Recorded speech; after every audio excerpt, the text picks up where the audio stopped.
शीला जैन, राजीव जैन, बिट्टू, ज्योति जैन, भूपेंद्र जैन, रचिल जैन, सुनील जैन, शिल्पा जैन, पंकज जैन, वंदना जैन, प्रियांश जैन, श्रियांश जैन, प्रियल जैन, अंशित जैन, अविरल जैन, विधि Jain, Arnav Jain, Riddhi Jain, F1U 114-115 Pitampura. Shri Arun Jain, Shrimati Rekha Jain, DU 28 Pitampura. Shri Suresh Chand Jain, Shrimati Shanti Devi Jain, Shri Sanjay Jain, Shrimati सपना Jain, Shri Naresh Jain, Shrimati Meenu Jain, Namit Jain, Paras Jain, DU 97 Pitampura. Shri Rajesh Jain चावल वाले, श्रीमती पुष्पा जैन, श्री अनुज जैन, श्रीमती तमन्ना जैन, श्री अमन जैन, श्रीमती मेघा जैन, FD 29 पीतमपुरा। श्रीमती बिरमा देवी जैन, धर्मपत्नी स्वर्गीय Shri Lalchand Jain, Shri Sunil Jain, Shrimati Kusum Jain, Shri Saurabh Jain, Shrimati Sonal Jain, Shri Mayank Jain, Shrimati Divya Jain, master Vihaan Jain, baby Maysha Jain, DU 43 Pitampura. Shri Hemchand Jain परिवार, Shri Pradeep Jain, Shrimati Ruma Jain, Shri Rajat Jain, Shrimati Anshu Jain, master Hridayansh Jain, FU 8 Pitampura. Shri Anil Kumar Jain, Shrimati Rekha Jain, Shri Kartik Jain, Shri Kunal Jain, F1U 137 Pitampura. Shri Santosh Jain, Shri Sanjay Jain, Shrimati Kavita Jain, कुमारी श्रावी जैन, श्री रजत जैन, DU 49 पीतमपुरा। श्री प्रकाश चंद जैन, श्रीमती चंद्रकांता जैन, श्री पंकज जैन, श्रीमती नीलम जैन, श्री सुशांत जैन, श्री दिव्यांश जैन, CU 76 पीतमपुरा। मोक्ष मार्गस्य नेतारं भेत्तारं कर्म भूभृतां ज्ञातारं विश्वतत्त्वानां वन्दे तद्गुणलब्धये। मंगलम भगवान वीरो मंगलम गौतमो गणी मंगलम कुंद कुंदार्यो जैन धर्मोस्तु मंगलम। सबको मेरा सादर जय जिनेंद्र। जैसे कि आप सभी को पता है कि महाराज श्री जैन पाठशाला में तत्वास सूत्र सिखा रहे हैं, तो आप सभी प्रतिदिन इस पाठ को सुने और अपने जीवन में ज्ञान की वृद्धि करें। तो मैं आप सभी को इसी सूत्र का मंगलाचरण पाठ सुनाती हूँ।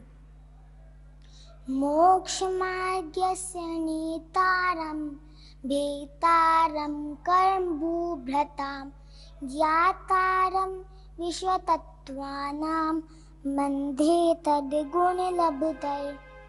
तत्वार सूत्र महान ग्रंथ है। आचार्य कुंद के पट्ट शिष्य आचार्य उमा स्वामी द्वारा लिखा गया है। सूत्रात्मक शैली में है, संस्कृत भाषा में है और समस्त द्वादशांग का सार है। प्रत्येक ग्रंथ कुछ एक विषय को लेकर के होते हैं, लेकिन तत्वार सूत्र सभी विषयों से पूर्ण है, संपूर्ण है। भगवान महावीर स्वामी की जो वाणी है उसको सार रूप से यदि समझना है तो सभी को तत्वार सूत्र जरूर पढ़ना चाहिए। इसमें 10 अध्याय हैं, 7 तत्वों का वर्णन है। प्रथम अध्याय अपना चल रहा है जिसमें जीव तत्व का वर्णन चल रहा है। प्रथम सूत्र में मोक्ष मार्ग की बात कही थी गुरुदेव ने, और उसके उपरांत सम्यक दर्शन का स्वरूप, सम्यक दर्शन की उत्पत्ति के कारण, और जो तत्वार नाम का जो शब्द आया था उसकी व्याख्या करते हुए 7 तत्व कौन कौन से हैं, किस किस प्रकार से हैं, उसका वर्णन भी यहाँ चल रहा था। महानुभाव उमा स्वामी महाराज की सबसे बड़ी विशेषता रही कि उन्होंने मंगलाचरण में भगवान के गुणों को नमस्कार किया है, उन गुणों की प्राप्ति के लिए नमस्कार किया है। वैसे जैन धर्म में किसी भी तीर्थंकर को या भगवंतों को या गुरुओं को नमस्कार किया जाता है तो अपने में वैसे गुण प्रकट हों, इसी उद्देश्य से ही नमस्कार किया जाता है। नमोकार महामंत्र जो है, जिसे सभी लोग पढ़ते हैं, बच्चे से लेकर के वृद्ध लोग सभी पढ़ते हैं, जिसमें भी गुणों को ही नमस्कार किया गया है। तो इस प्रकार का यह महान ग्रंथ हम सब लोग पढ़ेंगे और पढ़ रहे हैं। आप सब लोग अपनी जिनवाणी में तत्वार सूत्र निकाल लेंगे।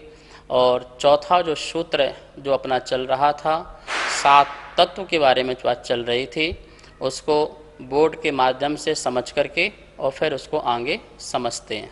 जैसा कि अपन सभी लोग 3-4 दिन से इस सूत्र की व्याख्या कर रहे हैं, तत्वार सूत्र प्रथम अध्याय सूत्र, पहले अध्याय का चौथा सूत्र है।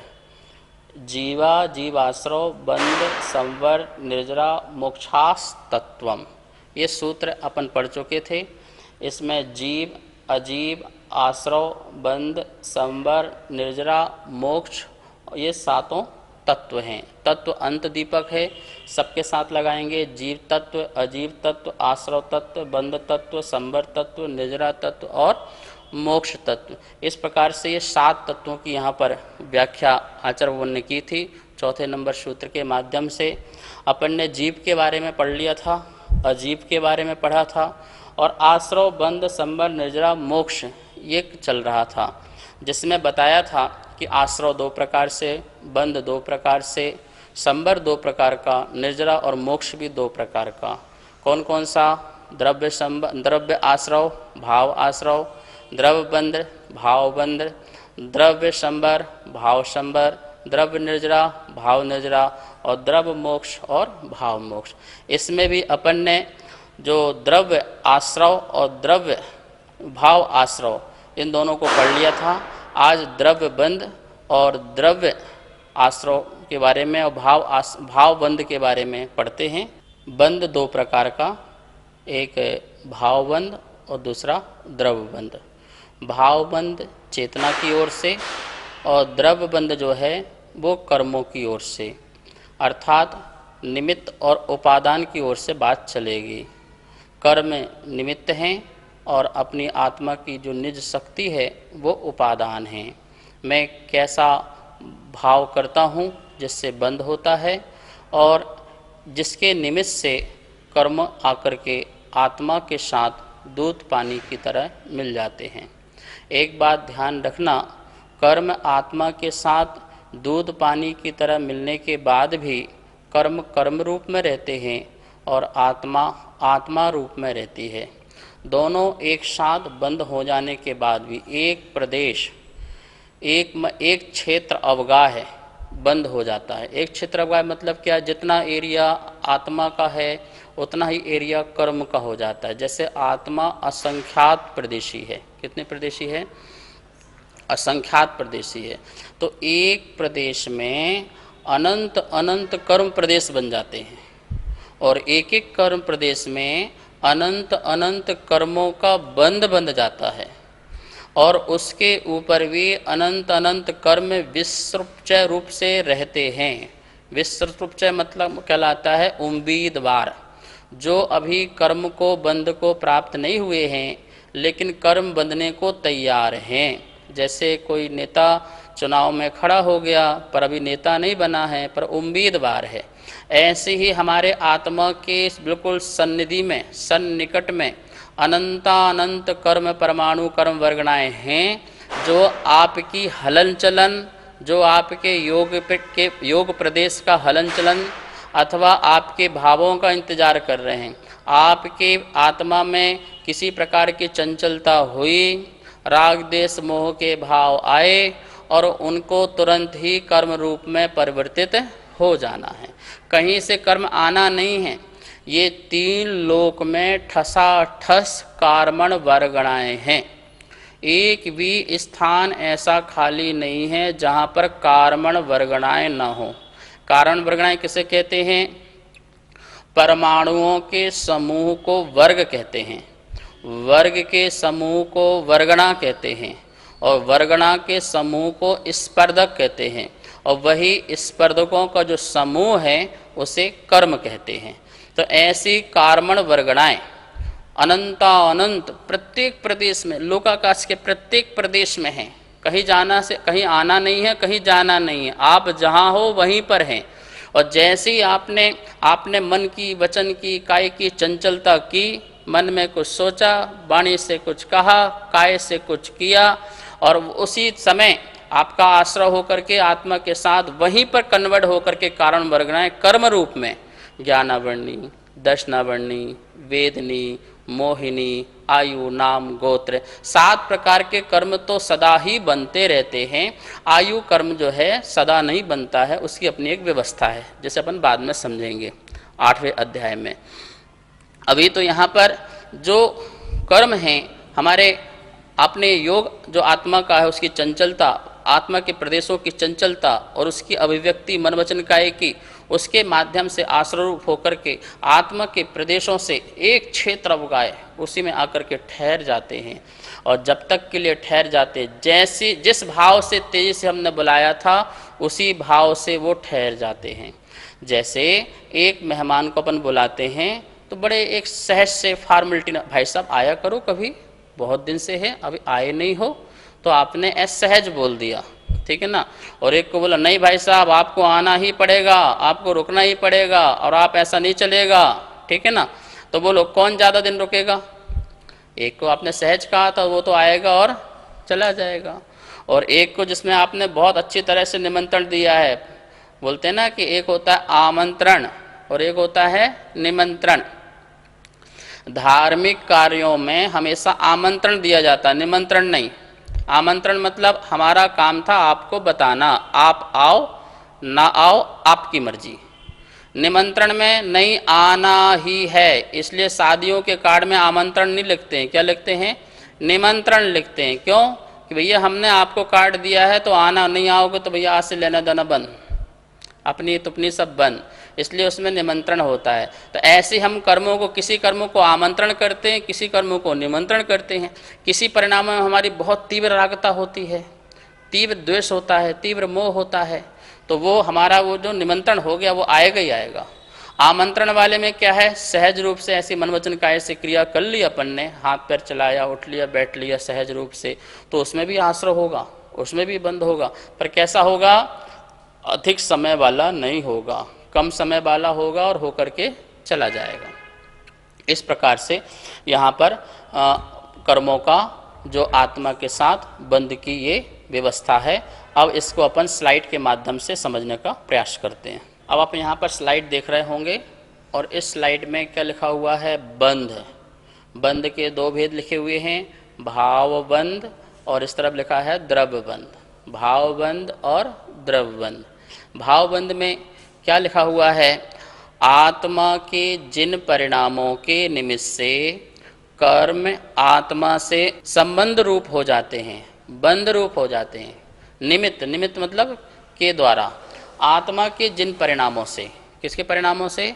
आत्मा के जिन परिणामों से कर्म आत्मा से संबंध हो जाता है, आत्मा के साथ आकर के बंध हो जाता है, उन राग द्वेष मोह परिणामों को भावबंध कहते हैं। भावबंध किसे कहते हैं?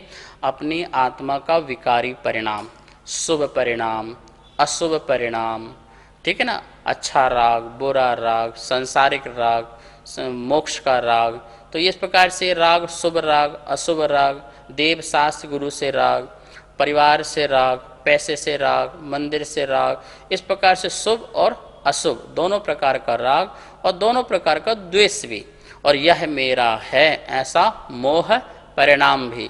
तो इन राग द्वेष मोह के परिणाम से, के निमित्त से या के द्वारा आत्मा से कर्मों का बंधना जो होता है, उस संबंधी जो राग द्वेष मोह परिणाम हैं, उन राग द्वेष मोह परिणाम को भाव बंध कहते हैं। अब यहाँ पर द्रव्य बंध, द्रव्य बंध क्या है?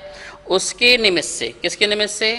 उसी भाव बंध के निमित्त से, उसी भाव बंध के निमित्त से, अर्थात उसी राग द्वेष मोह परिणाम के निमित्त से जो पुद्गल कर्म रूप परमाणु अर्थात ज्ञानावरणादि जो कर्म हैं, उनका स्वयं आना। कैसा आना? स्वयं आना। जो स्वयं आना जो हुआ और आत्मा के साथ उसका बंध हो गया, उसको बोलते हैं द्रव्य बंध। क्या बोलते हैं? सीधी सी बात हो गई, आत्मा के राग द्वेष मोह परिणाम जो हैं वो भाव बंध है, और जो उसके निमित्त से कर्म आते हैं उसे कहते हैं द्रव्य बंध। तो आश्रव बंध में क्या अंतर है? क्या अंतर है? आश्रव में तो हमने योग की प्रवृत्ति की थी तो उससे कर्म आए थे, और उसी योग की प्रवृत्ति में हमारा उपयोग ज़्यादा देर तक और टिका रहा तो उससे वो कर्म क्या हो गया, बंद हो गया। तो इतना अंतर आ गया कि एक परिणाम से आना होता है और दूसरे परिणाम में, उसी परिणाम में पुनः स्थिति बनी रहे, वृद्धि बनी रहे, तो उससे क्या होता है, कर्म बंध को प्राप्त हो जाता है। तो इस प्रकार से यहाँ पे भावबंध और द्रवबंध को अपन ने समझा। नमोस्तु गुरुदेव, भावबंध के क्या क्या कारण हैं? भावबंध के कारण वैसे तो तत्वार्थ सूत्र में आगे आएगा, मिथ्यात्व, अवरति, प्रमाद, कषाय, योग, ये सभी जो हैं भावबंध के कारण हैं। मिथ्या श्रद्धा, मिथ्या धारणा, ये जो है हमारे भावबंध के कारण हैं। मिथ्या भाव क्या होता है, हमारे अंदर किसी वस्तु को लेकर के एकांत मत चल रहा हो, विपरीत मत चल रहा हो, अज्ञानता चल रही हो, संशय चल रहा हो, विनय चल रहा हो, तो इस प्रकार से जो ये है, ये 5 प्रकार के परिणाम जो हैं, ये 5 प्रकार के परिणाम भी बंध के कारण हैं। कौन से 5 परिणाम? एकांत परिणाम। एकांत परिणाम मतलब क्या है, किसी एक पक्ष की बात का निर्णय करना। अब ये पांचों को अपन एक शब्द से समझते हैं, एक पक्ष का निर्णय कर लेना, ऐसा जो भाव आपका है, ये भी बंध का कारण है, ठीक है। और दूसरा, विपरीत पक्ष का स्वीकार निर्णय कर लेना, क्या कर लेना, उल्टा निर्णय कर लेना, उल्टा निर्णय कर लेना, ये भी क्या है, बंध का कारण है। और इसके बाद सबके निर्णय स्वीकार हैं, तो ये विनय मिथ्यात्व है। कौन सा मिथ्यात्व है? ये विनय मिथ्या। सबके निर्णय, आप कहो तो ये भी सही, आप कहो तो ये भी सही, ये भी बंध का कारण है। एक निर्णय ही नहीं कर पाना, वो संशय, संशय मिथ्यात्व है।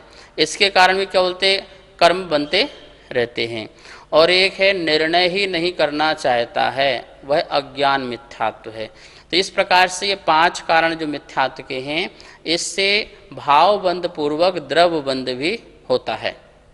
इसी प्रकार से मिथ्यात्व हो गया। अवरति, अवरति मतलब पंच पाप, 5 प्रकार के जो पाप करना, और एक इंद्रिय आदि जीवों की हिंसा आपके द्वारा होना, इंद्रिय और मन को बस में नहीं करना, ऐसे जो परिणाम हैं, उन परिणामों से भी भावबंध होता है और द्रव्यबंध भी होता है, ठीक है ना। तो मिथ्यात्व, अवरति, प्रमाद, प्रमाद क्या है, आप जो 4 प्रकार की जो कषाय हैं और 9 कषाय हैं, मिथ्यात्व है, निद्रा है, ये सब क्या है, ये भी हमारे प्रमाद के कारण बनने कारण भावबंध और द्रव्यबंध का कारण बनता है। मन वचन काय की जो चंचलता है, ये भी हमारे बंध का कारण बनता है, और कषाय तो है ही है। तो इस प्रकार से ये मिथ्यात्व, अवरति, प्रमाद, कषाय और योग जो हैं, ये बंध भावबंध के भी कारण हैं और द्रव्यबंध के भी कारण हैं। भावबंध चेतना की तरफ से और द्रव्यबंध कर्म की तरफ से, इसलिए हमें इन चीज़ों से बचना चाहिए। नमोस्तु गुरुदेव। गुरुदेव, आत्मा तो अमूर्तिक है और कर्म मूर्तिक है, तो इनका आपस में परस्पर बंध कैसे हो सकता है? बहुत सुंदर प्रश्न है। आत्मा तो अमूर्तिक है और कर्म मूर्तिक है, तो मूर्तिक का अमूर्तिक के साथ बंध कैसे हो सकता है? देखिए, शास्त्रों में 2 द्रव्य ऐसी बताई हैं जो विभाव भी होती हैं और स्वभाव भी होती हैं, जो जीव और अजीव, मतलब पुद्गल। तो पुद्गल विभावी भी होता है और स्वभावी भी हो जाता है, अर्थात अनेक परमाणु से मिलकर के वो पिंड बन जाता है और अलग होकर के स्वतंत्र शुद्ध भी हो जाता है। इसी प्रकार जो जीव है, जीव अपने स्वभाव से च्युत होकर के विभाव में चला जाता है और फिर विभाव को छोड़ करके स्वभाव में भी चला जाता है। जैसे वह अपने ज्ञान स्वभाव से च्युत होता है तो केवल ज्ञान प्रकट नहीं होता, उसको मति ज्ञान, छोटा सा ज्ञान रहता है। तो राग द्वेष होकर के अपने सुख स्वभाव से च्युत हुआ तो राग द्वेष आदि का कार्य करता रहता है, तो विभाव हो गया ना। ऐसे ही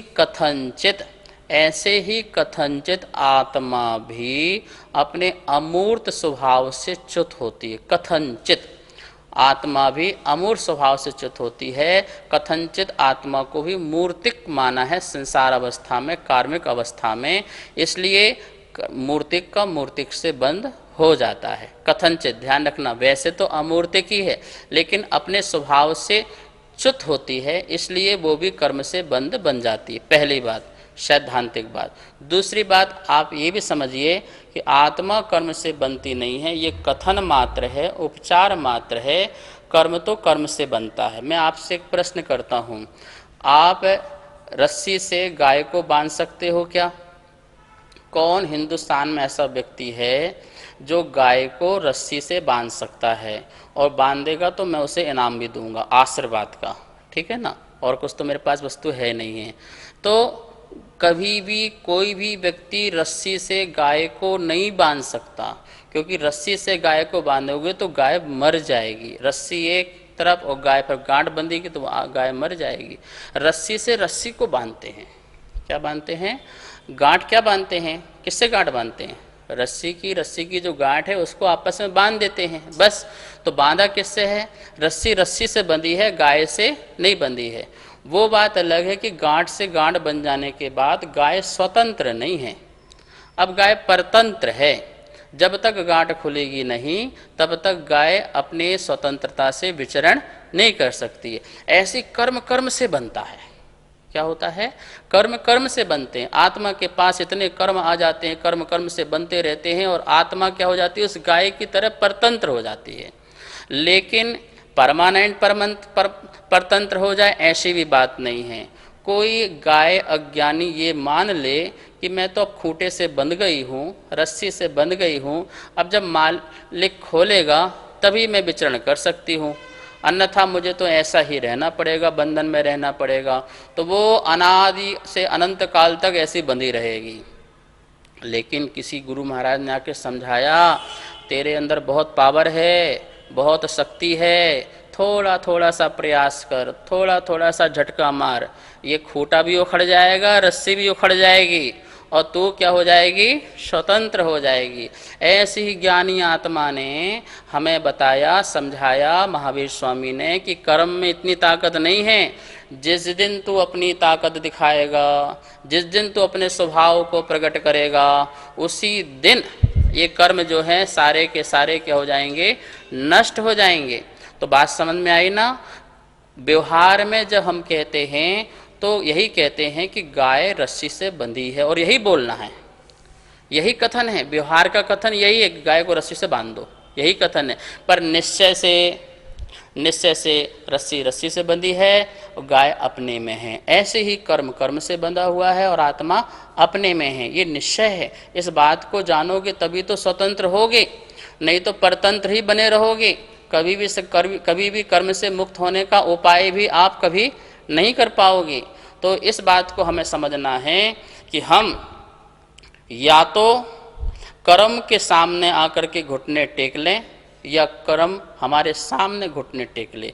अज्ञानी आदमी जो होता है कर्म के सामने जाके घुटने टेक लेता है, अब हमसे नहीं हो पाएगा, हम कुछ नहीं कर पाएंगे। अब तो भैया जो कर्म नचाएगा, कर्म हंसाएगा, कर्म रुलाएगा, जहाँ ले जाएगा, कर्म दुष्ट बड़े घनेरे, इस प्रकार का आप उपदेश सुनेंगे फिर। और यदि ज्ञानी हो गया, कर्म क्या कर लेगा, मेरा क्या बिगाड़ लेगा, मेरी चेतना को कैसे, मैं तो अजर हूँ, अमर हूँ, अविनाशी हूँ, मैं तो मरता मिटता नहीं हूँ, मुझे कर्म कैसे दुखी कर सकता है। जब तक मैं दुखी नहीं होना चाहूँ तब तक मुझे कोई दुखी नहीं कर सकता। जब तक मैं सुखी नहीं होना चाहूँ तब तक मुझे कोई सुखी नहीं कर सकता। जैसा ठान लिया, एक काम करो, सारे हिंदुस्तान के लोग आकर के इस प्रज्ञा सागर महाराज को दुखी करने का प्रयास करो, नहीं कर पाओगे। जब तक मैं स्वयं दुखी नहीं होना चाहूँ, जब तक मैं आप पर झूठा आरोप ना डालूं, जब तक मैं ये ना सोचूं कि आप मुझे कष्ट दे रहे हैं, आप मुझे पीड़ा दे रहे हैं, आप मेरा बिगाड़ रहे हैं, तब तक मैं दुखी नहीं हो सकता हूँ। और दुखी होना चाहूँ तो 1 मिनट में हो जाऊँ, तुम ना दो तब भी हो जाऊँ, अपनी कल्पना से दुखी हो जाऊँ, अपनी कल्पना से सुखी हो जाऊँ। तो ये बात अपन को अच्छी तरह से यहाँ पर समझना है। बात समझ में आई ना? कथनचित आत्मा भी अमूर्तिक स्वभाव से च्युत होती है, तभी आयु कर्म तो बनता है। अब ये अरहंत भगवान का 4 कर्म नष्ट हो गए, पर उनको मोक्ष क्यों नहीं हो रहा है? क्योंकि आयु कर्म उनको रोके हुए है। तो आयु कर्म जब नष्ट होगा तभी तो उनका अमूर्तिक स्वभाव प्रकट होगा। पूर्ण मूर्तिक अमूर्तिक स्वभाव प्रकट नहीं हो पा रहा है। इसका मतलब कथनचित अपने अमूर्तिक स्वभाव से च्युत हैं, तभी उनका आयु कर्म संसार में उनको अभी रोके हुए है, ठीक है ना। और दूसरी बात, व्यवहार से यही बोलना है, आत्मा कर्म से बंधी हुई है, कर्म से आत्मा बनती है। और निश्चय से ये भी मान के रखना कि आत्मा आत्मा में है और कर्म कर्म में है, गाय अपने गाय में है, रस्सी अपने रस्सी में है। तभी आप भेद विज्ञान कर पाएंगे और तभी आप मुक्ति को प्राप्त कर पाएंगे। इस प्रकार से अपन ने देखा द्रव्य आश्रव और भाव आश्रव, द्रव्यबंध और भावबंध। अब तीसरा अपन यहाँ पर देख रहे हैं, स्लाइड में यहाँ पर शो कर रहा है, उसमें लिखा है संवर। क्या लिखा है? संवर। अपना जो आगे तत्व समझना है, संवर। संवर मतलब क्या होता है? रोकना। क्या करना है? रोकना। कर्मों के आने के द्वार को रोकना।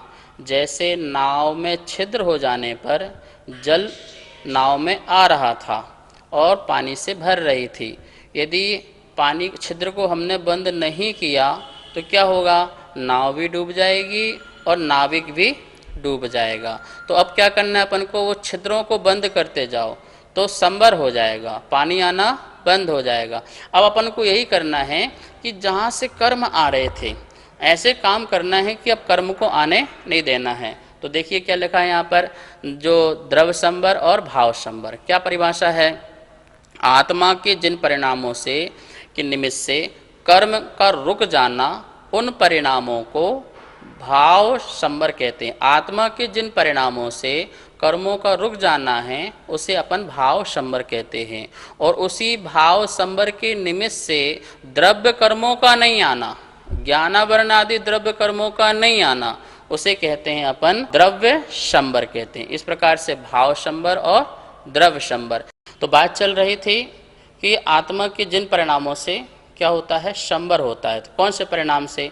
जैसे अपन गुप्ती रूप परिणाम करें, मन वचन काय को रोकें, 10 धर्म के परिणाम करें, 22 परिसरों को जीतने के परिणाम करें, 5 महाव्रतों को पालने के परिणाम करें, 12 अनुप्रेक्षाओं का चिंतन करें, तो इससे क्या होगा? संवर होगा, अशुभ आश्रव का संवर होगा। और इसमें लीनता आ गई तो शुभ भी आश्रय नहीं होगा, दोनों प्रकार का आश्रय नहीं होगा, तो ये संवर हो जाएगा। ऐसे परिणामों को क्या कहा है शास्त्रों में?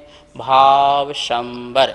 अब देखिए, भाव संवर नहीं होगा तो जो कर्म आने थे अब वो कर्म भी नहीं आएंगे। तो कौन से कर्म नहीं आएंगे? ज्ञानावरण आदि कर्म भी नहीं आएंगे। जब ज्ञानावरण कर्म नहीं आएगा तो अपना कौन सा संवर हो जाएगा? वो द्रव्य संवर हो जाएगा। तो इसका मतलब है आने का द्वार तो अपन ने अच्छी तरह से बंद कर लिया, धर्म ध्यान से कर्मों का आश्रय बंद हो गया और संवर स्टार्ट हो गया। अपन ने दरवाजा लगा दिया, अब कोई नहीं आएगा। जो अंदर था अंदर है, जो बाहर है बाहर है। अब तो पुरुषार्थ क्या करना है? जो अंदर बैठे हैं ना उनको भी निकालना है, उनको भी निकालना है। इसकी बात, निकालने की बात को निर्जरा कहते हैं और इस निर्जरा का वर्णन हम सब लोग कल पढ़ेंगे।